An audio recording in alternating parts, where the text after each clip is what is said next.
of Maxey, and how viable is it to get a performance like that from every night, including the 35 minutes he played? That's all he played was 35. Just 35.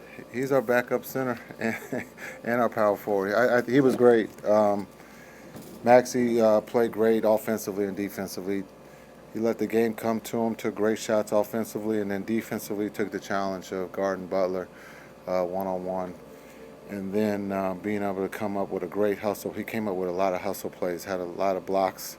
Their incredible block on Bam, and it just showed that the hustle, guys just were covering each other tonight on the defensive end, which we're kind of built on. And then offensively, I thought Luka did a great job of just absorbing the double team and making the right play and letting kind of getting the hockey assist tonight, being able DP or whoever JB who was rolling, being able to become the playmaker and guys were knocking down shots. Was the way Maxey was guarding Jimmy, is that way you switched him in the starting lineup to start the second half? Yeah, that was one of our pitches. Was to come back with Maxey. We could start Maxey in the second half and go bigger on Jimmy, and that's what we talked about at halftime, and that's what we went with. But that was one of the pitches before the game, is maybe to put somebody bigger on Jimmy and not have to double team.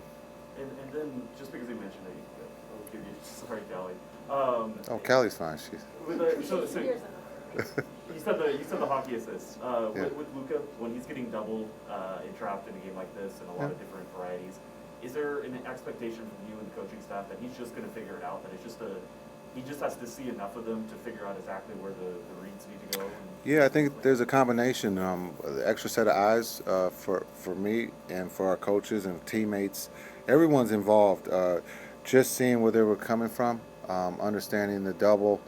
They get the switch and then they would come double. So we've worked on this. We've seen a lot of it this week, and guys from Josh to JB being not just our centers being playmakers, but our smalls being able to roll and be playmakers or get to the basket. And so that's what happened tonight. And there was a lot of carryover. So I'm proud of those guys paying attention in practice.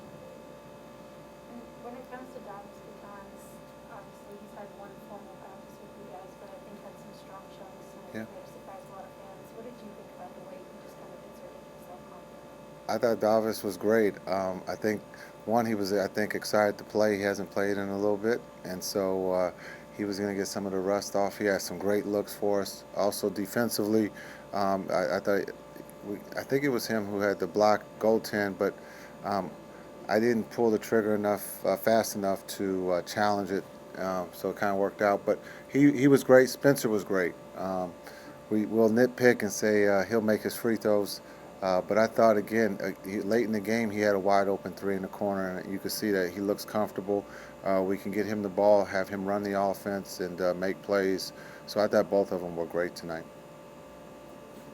We got a couple on Zoom. Landon, go ahead. Hey, Coach, you talked about this team needing players to score in the fourth quarter outside of Luka. Luka didn't score in the entire fourth quarter tonight, and your team outscores Miami 26-21. Talk about seeing other players step up. Yeah, I think that's Luka's feel and his ability. Again, the other night he scores 23, I think, in the fourth. So he's capable of carrying the team. But I thought today he did a great job of just absorbing the double team and putting pressure on their weak side defense. And we were able to make shots. At halftime, we talked about it. Whoever wants to make a corner three, get to the corner because that's going to be open tonight. And we made some. Again, just the patience that Luka had is just incredible for a 22-year-old to be able to play that way. Chris? All right, Coach, so back to the defense. And can you talk about the importance of having, obviously, White and Maxey, not only just their effort, but their hustle? Because, even on that chase down block, it's very rare to have a big doing that. Can you talk about the importance of that and the fact that they can switch on guards when there's certain situations? Yeah, I thought we were going to play DP until he fouled out. He had 5 fouls. I trusted that he was going to, not foul out. But I thought Maxey and him being able to play and switch off on the guards. But again, just the effort that guys give when it's a fast break and they're ahead and they don't quit. Maxie makes a heck of a play. Unfortunately, we didn't come up with the ball, but just his hustle and his spirit, and you can see it throughout the team, is huge. It was huge tonight, and it's been huge for us all season. And so we got to continue with that hustle. But that's just the character of those guys. They never quit, and they never believe they're out of it. And last one, Leonardo. Hi, Coach. It's Leonardo Torres from Peru. Congrats on the win. Coach, Thank you have a lot of great shooters. How important are those corner threes, especially on the close? How important are they? They're very. Corner threes. Oh, they're important. The more you can create, the more you have opportunities to make. And so we believe that Luka, JB, Spencer, Frank, guys are able to get in the paint and be able to play make. And I thought tonight we felt that we were going to get a lot of corner threes, just the way Miami plays defense. And tonight we did. We shot not just corner threes, we shot 41 threes, but probably half of them come from the corner. And so guys stepped up and made them. And that's one of our weapons that we have to continue to get better at. But it all starts with getting downhill with the ball. If we don't get downhill, then none of those corner threes are available. All right, thanks, Coach. Thank you. Appreciate it. Hey, just a heads up, the Dallas on your hat's upside down. It's okay. You played 35 minutes tonight. Obviously, I thought that was a pretty good game. How sustainable is this, and how much do you feel like these are the type of performances you need to provide, especially with you really being in a two-man center rotation at this point? I think at the end of the day, it never comes down to just one person. It's a team sport, so everybody has to step up. There has been some changes, obviously, we all know about that. The new guys just came in, they're learning and studying what we do, but obviously it takes a little bit more time than 2 days to catch up. But every night I think somebody else has to step up because every team is going to play a little bit different.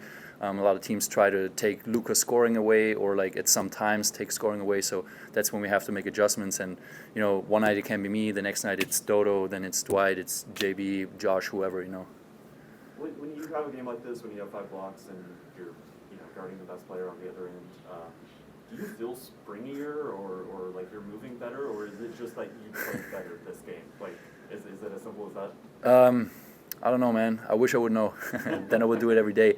But I had a little bit issues not too long ago. I got some time off, so that helped. My body feels good again, so I'm happy about that. Just being able to move the way I want to move. A lot of it came down to though that my teammates helped me and slowed people down, so that gives me 1 more second or half a second, to get there. And I think that was more key, that the combined team defense was there tonight. And then the block that got challenged, did you think you got it? And what was your thought process as it was being challenged? I don't know. Is that my first challenge I ever won? No, I was really happy. I know I hit the ball, but in the situation, it's really hard to judge what really happened. So when they have the video, they can see a lot more. So when I saw it on the screen, everybody was like, "Oh, that's clean. You good?" I was like, "Okay, we will see." And then it was clean after all. So we take it. With KP now gone, how much has the coaching staff indicated to you that center will become part of your normal responsibilities? I basically knew from the first game on that I'm going to be as a 5-man rotation in there, sometimes a little bit 4, sometimes 5, but, basically it comes down to that now.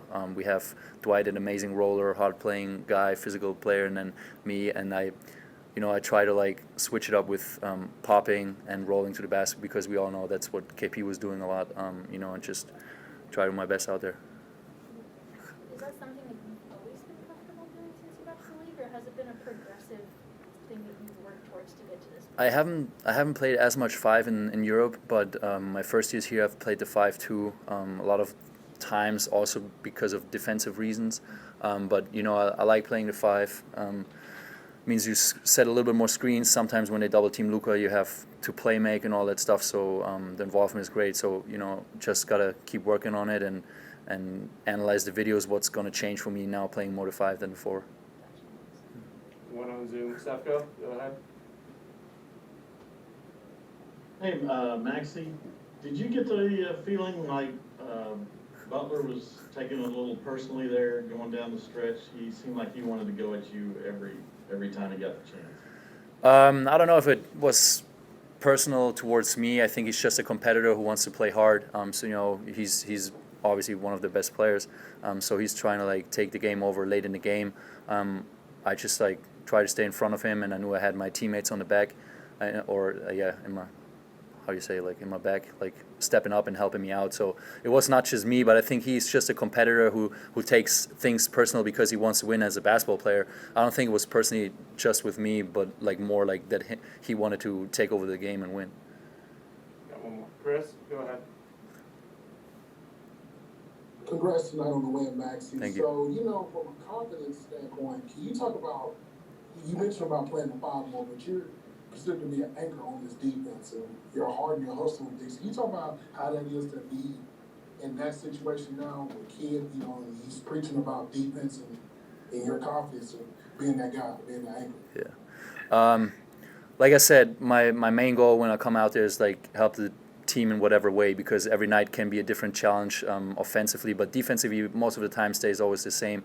A lot of it on defense comes down to wanting to stop your opponent and just making hard plays. But I wouldn't say that I'm the only guy on the team. We have a lot of guys. I think everybody this year stepped up on defense. We have this challenge where we try to like keep opponents under 100 points, and we managed to do that today. That's never just one person, that's everybody. But obviously some of the guys, like Dodo, Josh, they come out there and it's just like Dwight, they play with so much heart and they get everybody pumped up. And I hope I can be one of those guys too, or the team sees me as one of those guys, because every team needs those guys that step up and just play hard no matter what.